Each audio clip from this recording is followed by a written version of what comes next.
saya Sam, teolog Protestan Karismatik.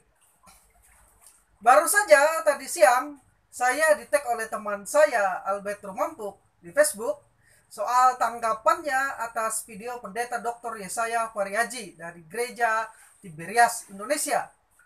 Yang mana di dalam video tersebut Pak Pariaji mengajarkan bahwa di dalam minyak urapan ada unsur pengampunan dan dapat menangkal coronavirus. Berikut cuplikan videonya. Minyak urapan itu punya unsur apa? Pengampunan. Maka itulah kalau ada minyak, orang disembuhkan karena orang itu pasti bertobat. Artinya diampuni. Jadi betapa indahnya. Kalau Anda ada minyak satu tetesan, nggak ada kena virus corona. Anda bebas. Kenapa? Tuhan sangat menghargai minyak urapan. Jangan menghargai. Seperti digambarkan apa? 10 darah. Yang 5 bijaksana. Yang 5 bodoh. Yang bijaksana masih ada minyak. Masuk sebagai mulai. Pesta di surga. Yang nggak ada minyak, Tuhan mengatakan apa? Hanya di hadapanku. Aku tidak kenal kamu. Jadi apa? Minyak itu. Pertanyaan saya, benarkah demikian? Bahwa di dalam minyak urapan ada unsur pengampunan dan dapat menangkal coronavirus? Karena itu hari ini kita akan membahas, benarkah minyak urapan mengandung unsur pengampunan dan dapat menangkal coronavirus ini. Dalam video ini, selain membahas pertanyaan tersebut, pada kesempatan ini, saya juga akan menjawab 2 pertanyaan lainnya, yaitu 1, apakah minyak urapan itu? Dan 2, perlukah penggunaan minyak urapan di dalam perjanjian baru? Baik, kita akan menjawab pertanyaan yang pertama, benarkah bahwa di dalam minyak urapan ada unsur pengampunan dan dapat menangkal coronavirus? Setelah saya perhatikan, maka ayat-ayat yang dipakai oleh pendeta Dr. Yesaya Pariaji tidak relevan sama sekali untuk membahas tentang minyak urapan. Karena itu saya tidak akan membahas ayat-ayat yang dipakai olehnya. Justru sebenarnya ayat yang paling sering disalah tafsirkan terkait dengan penggunaan minyak urapan adalah ayat di dalam Yakobus 5 ayat 14 sampai ayat yang ke-16. Karena itu saya akan membahas ayat ini secara ringkas. Yakobus 5 ayat 14 sampai 16 mengatakan demikian. Kalau ada seorang di antara kamu yang sakit, baiklah ia memanggil para penatua jemaat, supaya mereka mendoakan dia, serta mengolesnya dengan minyak dalam nama Tuhan. Dan doa yang lahir dari iman akan menyelamatkan orang sakit itu, dan Tuhan akan membangunkan dia. Dan jika ia telah berbuat dosa, maka dosanya itu akan diampuni. Karena itu hendaklah kamu saling mengaku dosamu dan saling mendoakan supaya kamu sembuh. Doa orang benar bila dengan yakin didoakan sangat besar kuasanya. Seperti yang telah saya jelaskan di atas bahwa Yakobus 5 ayat 14 sampai 16 ini merupakan ayat-ayat yang paling sering disalah tafsirkan untuk mengajarkan penggunaan minyak urapan dalam perjanjian baru. Karena itu perlu bagi kita untuk memahami ayat ini dalam konteks penggunaannya. Berikut ini penjelasan-penjelasan saya tentang ayat ini. Pertama, memanggil para penatua untuk mendoakan orang sakit yang disertai pengolesan dengan minyak adalah ajaran Alkitabiah. Kata sakit dalam ayat ini adalah astenehe, yang berarti menderita sakit dan atau lemah tak berdaya. Dengan demikian, kemungkinannya adalah seorang yang sakit parah, sangat menderita hingga sulit bangun atau melakukan aktivitas. 2. Dalam keadaan menderita sakit seperti inilah, Yakobus menganjurkan agar memanggil para penatua.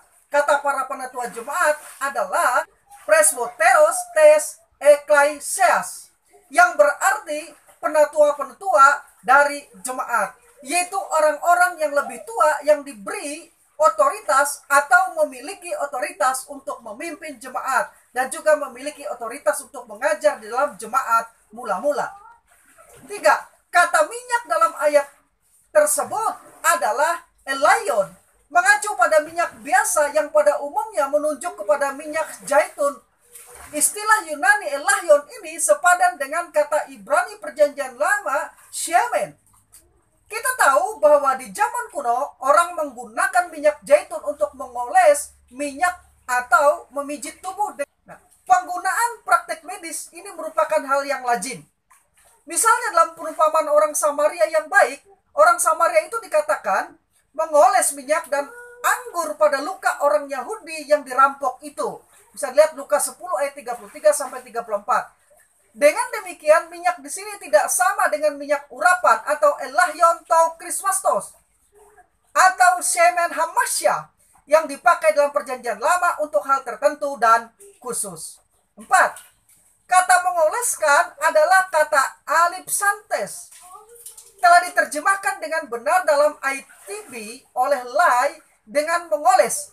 Kata tersebut berasal dari kata Yunani alipo, yaitu kata yang umumnya dipakai untuk pengurapan tubuh dengan minyak. Merupakan bentuk dari kata kerja elaiho. Tujuannya adalah untuk membawa penyegaran bagi tubuh fisik atau tubuh jasmani. Bandingkan Matius 6 ayat 7 dan 8, Lukas 7 ayat 38.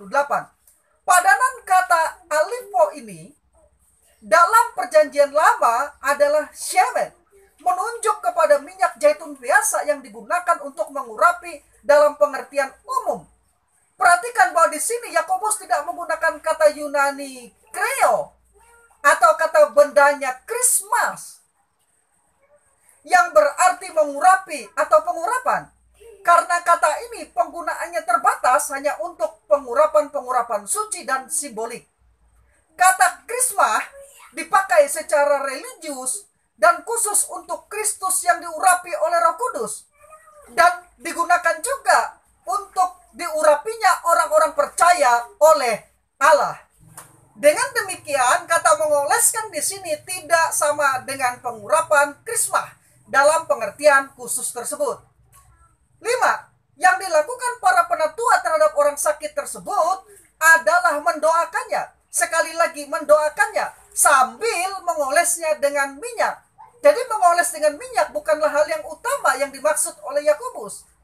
Jadi penekanan dalam ayat ini adalah mendoakan, yaitu memanggil para penatua untuk mendoakan. Frase baiklah ia memanggil adalah proskale santo, yang lebih tepat diterjemahkan hendaklah ia memanggil. Sedangkan frase supaya mereka mendoakan dia adalah prosyok santosen oton, yang lebih tepat diterjemahkan hendaklah mereka mendoakannya. Frase serta mengolesnya dengan minyak adalah elipsantes oton elaion, yang lebih tepat diterjemahkan dengan sambil mengoleskan dia dengan minyak. Dengan demikian, penekanan dalam ayat ini jelas adalah doa, yaitu doa yang lahir dari iman, bukan pada minyak yang dioleskan. Karena itu tepat untuk mengatakan bahwa tema utama dari ayat Yakobus pasal 5 ayat 14 sampai 16 ini bukanlah kuasa pengolesan minyak, melainkan kuasa doa yang lahir dari iman. Jadi bukan minyak yang menyembuhkan, tetapi doa yang lahir dari iman akan menyelamatkan orang yang sakit itu. Demikian juga halnya, minyak jelas tidak mengandung unsur mengampuni dosa. Karena menurut Yakobus dalam ayat yang ke-16, pengampunan dihubungkan dengan exomologeho hamartea. Demikian juga tidak ada indikasi bahwa minyak urapan bisa menangkal virus. Ringkasnya, minyak urapan tidak mengandung unsur pengampunan dosa. Karena pengampunan dosa berhubungan dengan pengakuan dosa menurut Yakobus 5 ayat yang ke-16. Karena itu Yakobus mengatakan demikian, karena itu hendaklah kamu saling mengaku dosamu dan saling mendoakan supaya kamu sembuh. Nah, pernyataan Yakobus ini sesuai dengan Yohanes 1 ayat yang 9 yang mengatakan jika kita mengaku dosa kita, maka ia adalah setia dan adil sehingga akan mengampuni segala dosa kita dan menyucikan kita dari segala kejahatan kita. Jadi jelas bahwa minyak urapan tidak mengandung unsur pengampunan berdasarkan penjelasan saya tersebut di atas. Sekarang kita masuk pertanyaan kedua, apakah yang dimaksud dengan minyak urapan itu? Alkitab menyebutkan minyak urapan kurang lebih sebanyak 20 kali. Sebanyak 3 kali minyak ini dinyatakan sebagai minyak urapan yang kudus, sehingga orang Yahudi dilarang keras untuk membuatnya demi kepentingan pribadi. Keluaran 30 ayat 32 sampai 33. Perjanjian Lama menggunakan dua kata Ibrani untuk istilah minyak urapan, yaitu shemen yang diterjemahkan dengan kata minyak, dan hamisyakah atau misyakah yang diterjemahkan dengan kata urapan. Kata misyakah itu sendiri berasal dari kata masyah yang berarti mengoles, melumuri, menggosok dengan minyak atau sesuatu yang terbuat dari minyak. Catatan bahwa dari kata masyah ini kemudian dikenal nama Ibrani Yehoshua Hamasyah atau juru selamat yang diurapi atau Yesus Kristus. Dengan demikian istilah shemen hamisyah diterjemahkan dengan pengertian minyak urapan. Kata Yunani untuk minyak adalah eleon dan eleotokrismasto untuk minyak urapan. Secara umum, kata shemen menunjuk kepada minyak zaitun biasa yang digunakan untuk mengurapi dalam pengertian umum untuk persembahan berupa roti, untuk lampu, dan untuk pengobatan. Sedangkan kata shemen hamasyah atau minyak urapan adalah kata yang khusus yang berbeda penggunaannya dari kata shemen. Kekhususan shemen hamisyah itu karena memang ramuan pada minyak urapan ini dibuat khusus yang berbeda dari minyak atau shemen pada umumnya. Di dalam Keluaran 30 ayat 22-25, Tuhan memberikan instruksi spesifik kepada Musa tentang pembuatan minyak urapan yang dilakukan secara cermat dan bahan-bahan ramuan atau rempah-rempah yang sudah ditentukan, yaitu mur tetesan 500 sikal, kayu manis yang harum 250 sikal, tebu yang baik 250 sikal, kayu teja 500 sikal, dan minyak zaitun 1 hin. Selanjutnya dalam Keluaran 30 ayat 26-31 disebutkan bahwa minyak urapan ini hanya boleh digunakan untuk mengurapi kemah pertemuan atau tabernakel, peralatan atau perkakas tabernakel, mesbah atau altar, bejana, dan para imam. Karena minyak urapan ini khusus dan kudus, maka tidak boleh, sekali lagi, tidak boleh digunakan secara sembarangan dan tidak digunakan untuk benda-benda atau orang-orang biasa. Tidak ada bagian yang menyatakan kalau minyak atau bahan-bahannya ini memiliki kekuatan supranatural, tidak. Tetapi ketegasan perintah untuk membuat minyak ini sesuai petunjuk Tuhan sebenarnya merupakan ujian bagi ketaatan bangsa Israel dan menyatakan kekudusan Allah yang absolut. Penggunaan minyak urapan ini untuk orang biasa merupakan pelanggaran langsung terhadap perintah Tuhan dan berakibat hukuman mati. Keluaran 30 ayat 32-33. Itulah sebabnya pada masa perjanjian lama di Israel, minyak urapan ini hanya digunakan untuk melantik imam, raja, dan nabi, serta meresmikan pemakaian benda-benda tertentu untuk digunakan dalam ibadah kemah suci. Ensiklopedia Alkitab masa kini menjelaskan tentang pengurapan dengan minyak dalam perjanjian lama demikian. Dalam perjanjian lama, orang atau benda diurapi untuk menandakan kesuciannya atau pengkhususannya bagi Allah. Misalnya tugu, tabut, dan perkakas, perisai yang mungkin digunakan untuk mentahirkan dalam perang suci, raja, imam besar, dan nabi. Khidmat dan pentingnya pengurapan itu diperhatikan dalam hal satu, bahwa adalah merupakan kriminal kejahatan bila menggunakan minyak kudus untuk pengurapan yang biasa. Keluaran 30 ayat 32-33. Dua, oleh kekuasaan, dampak pengurapan itu, misalnya 2 Raja-Raja pasal 9 ayat 11-13, walaupun teman-teman Yehu menghina seorang nabi sebagai seorang gila, mereka tidak berani menentang dampak tindakannya. Bahkan mereka menerima begitu saja bahwa barang siapa diurapi jadi raja, ia sah menjadi raja. 3. Pengurapan itu menghasilkan sesuatu atas yang diurapi, orang atau barang menjadi kudus. Keluaran 30 ayat 22-33. Dan keramat tak boleh dilukai. 1 Samuel 24 ayat yang ke-7. Dengan demikian, pengurapan dalam perjanjian lama biasanya berarti 2 hal, yaitu 1. Memisahkan seseorang atau sesuatu sebagai kudus dan untuk dikuduskan. 2. Menganugerahkan otoritas atas seseorang yang diurapi. Dalam perjanjian lama, kekudusan dan otoritas yang berada dalam satu ritual pengurapan dianggap dianugerahkan oleh Allah. Meskipun diperantarai oleh seorang manusia yang bertindak atas nama Allah, namun tetap harus diingat, dalam konteks perjanjian lama ada perbedaan antara minyak biasa dan minyak urapan yang kudus. Karena bahan atau ramuan yang dipakai untuk minyak urapan itu berbeda dari minyak biasa, seperti yang sudah saya jelaskan tadi di atas. Lagi pula tujuan penggunaan minyak urapan yang kudus bersifat khusus dan berbeda dengan tujuan pemakaian minyak biasa. Jadi, teks-teks kitab suci membuktikan atau menunjukkan bahwa minyak urapan yang benar adalah minyak urapan yang dibuat dari bahan tertentu yang sudah ditetapkan dan diolah secara cermat sesuai dengan Keluaran 30 ayat 22 sampai 25. Dan pemakaian minyak urapan khusus ini dalam perjanjian lama hanya dikhususkan bagi Israel untuk pengurapan di tabernakel dan perabot-perabot dalam tata ibadat tabernakel, serta untuk mengurapi jabatan imam bagi orang Lewi. Keluaran 30 ayat 6 sampai 31. Dengan demikian, pemakaiannya dibatasi dan tidak boleh sembarangan selain dari yang sudah ditentukan. Keluaran pasal 30. Selanjutnya, pemakaian minyak urapan tersebut khusus untuk orang Israel yang diwariskan turun-temurun sesuai dengan perintah Tuhan kepada Musa dalam Keluaran 30 ayat 31. Dikatakan, dan kepada orang Israel haruslah kau katakan demikian, inilah yang harus menjadi minyak urapan yang kudus bagiku di antara kamu turun-temurun.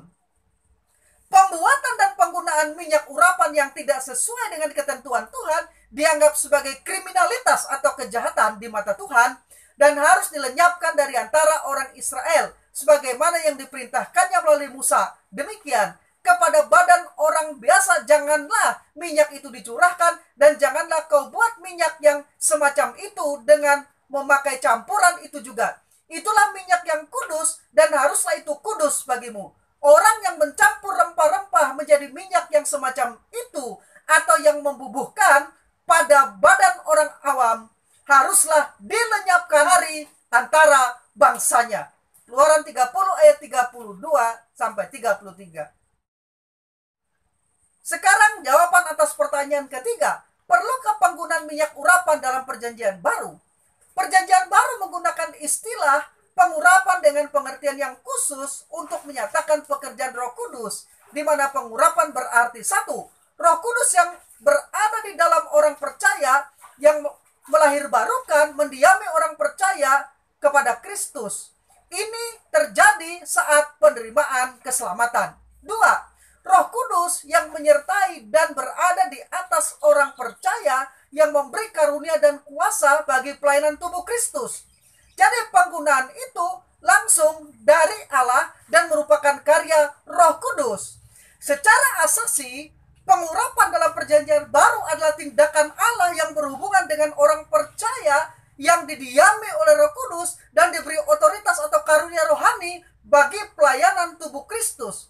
Nah, berdasarkan pengertian tersebut, kita dapat menyimpulkan bahwa setiap orang yang lahir baru, percaya dan menerima Kristus telah memiliki pengurapan. Yohanes 1 ayat 20, 2 Korintus 1 ayat 20 sampai 22, dan pengurapan itu bersifat menetap atau permanen. Yohanes 1 ayat 27.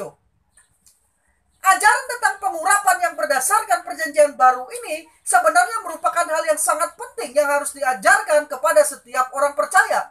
Namun kelihatannya saat ini pengurapan sebagai suatu ajaran yang penting telah diabaikan begitu saja. Puluhan buku teologi dan teologi sistematik yang pernah saya baca tidak mencantumkan pengurapan sebagai tema yang penting untuk dibahas, seperti tema-tema doktrina lainnya.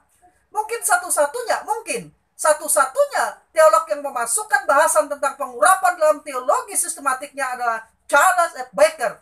Ia dalam buku A Dispensational Theology memberikan satu bab khusus membahas ajaran tentang pemeteraian, adopsi, pengurapan, dan pengudusan. Meskipun pembahasannya tentang pengurapan merupakan bahasan yang ringkas, namun sangat bermanfaat dalam membantu menjelaskan pentingnya ajaran ini dalam kaitan dengan karya Roh Kudus di dalam orang percaya. Sayangnya tanpa disadari kelalaian mengajarkan ajaran Alkitab tentang pengurapan ini nampaknya telah menimbulkan hal-hal sebagai berikut. 1. Banyak orang Kristen tidak tahu dan tidak mengerti ajaran yang Alkitabiah tentang pengurapan. 2. Adanya orang-orang tertentu yang mengajarkan pengurapan dengan menekankan perspektif perjanjian lama dan bukan perspektif perjanjian baru. Dan yang ketiga, munculnya ajaran dan praktik yang salah tentang pengurapan dengan menyamakan karya Roh Kudus dengan minyak urapan. Sehingga menimbulkan anggapan di kalangan jemaat bahwa minyak urapan seakan-akan mengandung semacam khasiat mistis atau supranatural. Yang disebutkan terakhir ini biasanya menjadikan minyak urapan sebagai legalisme yang harus dilakukan, wajib dilakukan dalam pelayanan gereja. Karena itulah perlu bagi kita secara khusus membahas minyak urapan ini dalam perspektif perjanjian baru. Terkait penggunaan minyak, sekali lagi penggunaan minyak tetapi bukan minyak urapan kudus. Di dalam perjanjian baru terutama dikaitkan dengan penyegaran tubuh dan pengurapan orang sakit untuk menyembuhkan mereka dari tubuh mayat yang akan dikuburkan. Dengan demikian, ini berlaku normatif bagi orang percaya perjanjian baru bahwa penerimaan Roh Kudus atau pengurapan tidak ada hubungannya dengan penggunaan minyak. Perjanjian baru menggunakan beberapa istilah untuk pengurapan, yaitu 1. Alipo, yaitu kata yang umumnya dipakai untuk pengurapan tubuh dengan minyak, merupakan bentuk dari kata kerja aleo. Tujuannya adalah untuk membawa penyegaran bagi tubuh fisik. Matius 6 ayat 7 dan 8, Lukas 7 ayat 38, Yakobus 5 ayat 14.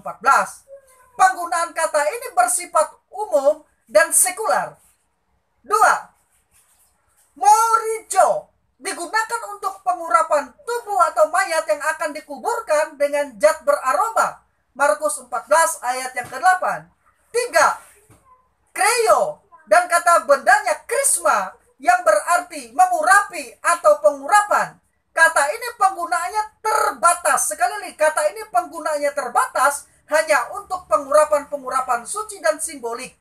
Kata ini dipakai secara religius dan khusus untuk Kristus yang diurapi oleh Roh Kudus dan diurapinya orang-orang percaya oleh Allah. Tidak ada bukti dalam perjanjian baru, bahkan petunjuk pun tidak ada, bahwa penerimaan Roh Kudus atau pengurapan yang dihubungkan dengan menggunakan minyak urapan. Bahkan kita tidak mendapati kisah tentang Yesus yang diurapi dengan minyak urapan untuk pelayanannya. Seperti dalam perjanjian lama. Justru kita mendapati bahwa dalam peristiwa pembaptisan air oleh Yohanes, Yesus diurapi langsung oleh Roh Kudus. Dan sejak saat itu, ia selalu berada dalam kuasa roh atau pengurapan. Kisah para Rasul 10 ayat 38. Bandingkan Matius 3 ayat 16, 4 ayat 1, Lukas 4 ayat 1. Baker menyatakan, minyak urapan dalam perjanjian lama adalah lambang dari Roh Kudus. Yesus bukan diurapi dengan minyak, yakni lambangnya, tetapi dengan Roh Kudus. Kenyataannya, dengan demikian, pengurapan dengan Roh Kudus tersebut menjadi dasar untuk memahami ajaran tentang pengurapan ketika ajaran itu diaplikasikan kepada orang-orang percaya. Juga tidak ada catatan Alkitab bahwa Yesus pernah menggunakan minyak urapan untuk mengurapi para muridnya. Demikian, para rasul tidak menggunakan minyak urapan untuk mengurapi orang-orang percaya agar menerima Roh Kudus. Paulus dalam 2 Korintus 1 ayat 21 dan Yohanes dalam 1 Yohanes 2 ayat 20 dan 27 ketika membicarakan tentang pengurapan menyatakan bahwa Roh Kudus yang diberikan dalam diri orang percaya itulah yang disebut pengurapan.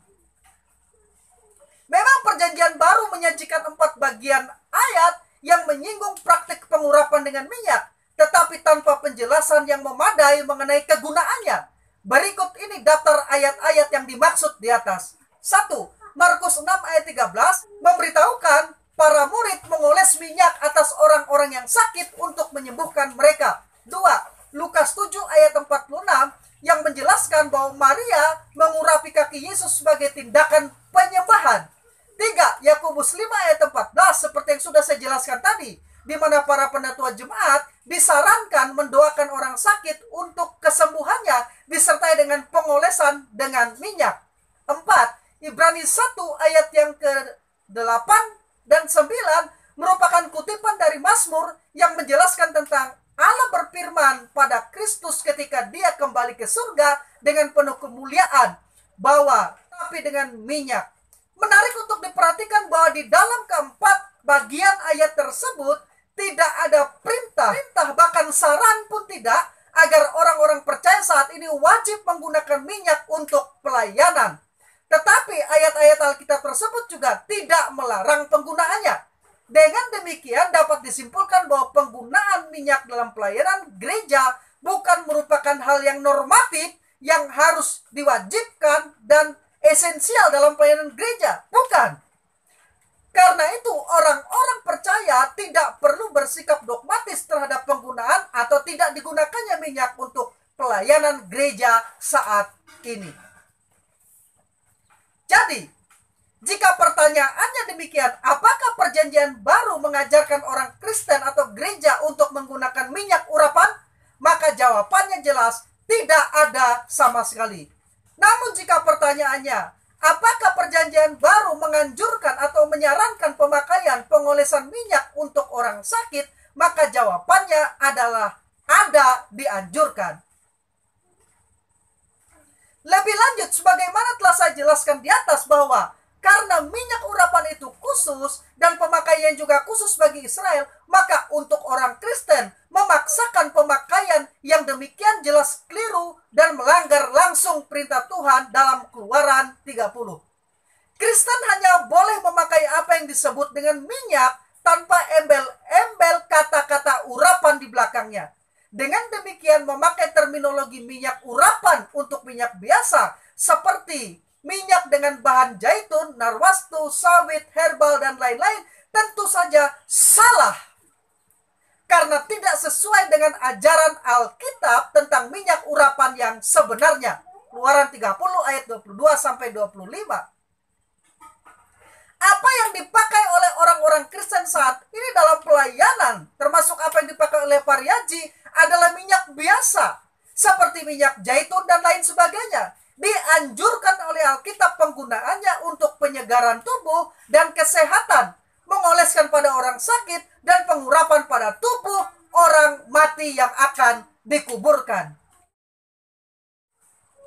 Akhirnya, terkait dengan COVID-19 atau coronavirus yang sedang melanda Indonesia dan seluruh dunia saat ini, tidak ada jaminan di dalam Alkitab bahwa minyak urapan atau minyak biasa dapat atau mampu menangkal coronavirus. Alkitab tidak ada memberikan petunjuk demikian.